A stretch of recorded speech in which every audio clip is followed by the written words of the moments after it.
మెదక్ జిల్లా నిజాంపేట మండలం బొచ్చురాజుపల్లి గ్రామ శివారులో గల జడ్ చెరువులో అక్రమంగా చేపలు పడుతున్న వారిపై చర్యలు తీసుకోవాలని మత్స్యకారులు నిజాంపేట పోలీస్ స్టేషన్లో ఫిర్యాదు చేశారు. ఈ సందర్భంగా మత్స్యకారుల ముదిరాజు సంఘం రాష్ట్ర అధ్యక్షుడు వెంకటేష్ మాట్లాడుతూ నిజాంపేట మండలం బొచ్చురాజుపల్లి పరిధిలో గల జడ్ చెరువులో కొందరు వ్యక్తులు అక్రమంగా చేపలు పడుతున్నారని, వారికి చేపలు పట్టవద్దని అనేకసార్లు చెప్పినా వినటం లేదని, వారిపైన చట్ట ప్రకారం చర్యలు తీసుకోవాలని నిజాంపేట పోలీస్ స్టేషన్లో ఫిర్యాదు చేయడం జరిగిందని తెలిపారు. ఈ చెరువులో చేపలు పట్టే హక్కు మత్స్యకారులకు ఉంటుందని పేర్కొన్నారు.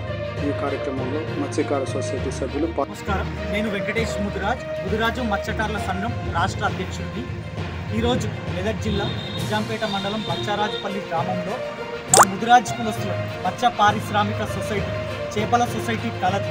సొసైటీ కింద పలు చెరువులు కలవు.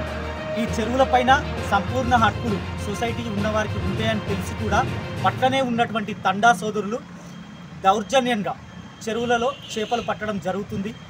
ఇలా గతంలో 2-3 సార్లు ఇలానే చేసినా కూడా మా ముదిరాజ్ సోదరులు గొప్ప మానవతా దృక్పథంతో అలా చేయొద్దని ఎంత మంచిగా చెప్పినా కూడా తండా సోదరులు వినకపోవడం మరియు దౌర్జన్యంగా చేపలు పట్టడం తరచుగా జరుగుతున్నాయి. దాంట్లో భాగంగా ఈరోజు కూడా మళ్ళీ చేపలు పట్టడానికి రావడం వల్ల మా ముదిరాజ్ సోదరులు అడ్డుకోవడం జరిగింది. వెంటనే స్థానిక పోలీసులకు సమాచారం ఇవ్వగా పోలీసు శాఖ వారు వచ్చి వారిని తీసుకురావడం జరిగింది.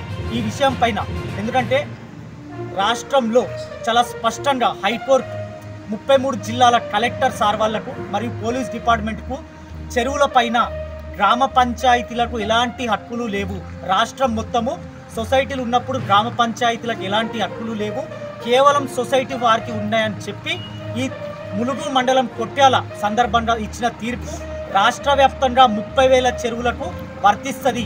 దీన్ని తక్షణమే అమలు చేయాలని గవర్నమెంట్ చెప్తే గవర్నమెంట్ 268 జీవో ఇవ్వడం జరిగింది.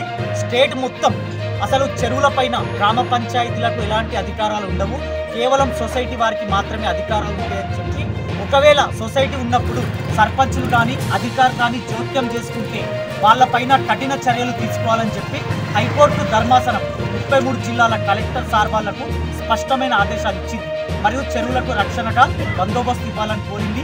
ఈ విషయాలు స్థానిక ఎస్ఐ సార్ గారిని కలిసి లిఖితపూర్వకంగా దరఖాస్తు ఇచ్చి మా న్యాయపరమైన కులవృత్తిని కాపాడుతూ చెరువులు లూటీ చేసిన వారిపైన కఠిన చర్యలు తీసుకొని భవిష్యత్తులో ఇలాంటి చర్యలు జరగకుండా మాకు రక్షణ ఇవ్వాలని సార్కు వినపత్రం ఇవ్వడం జరిగింది. ఈ కార్యక్రమంలో మా కుల బంధువులందరూ పాల్గొనడం జరిగింది.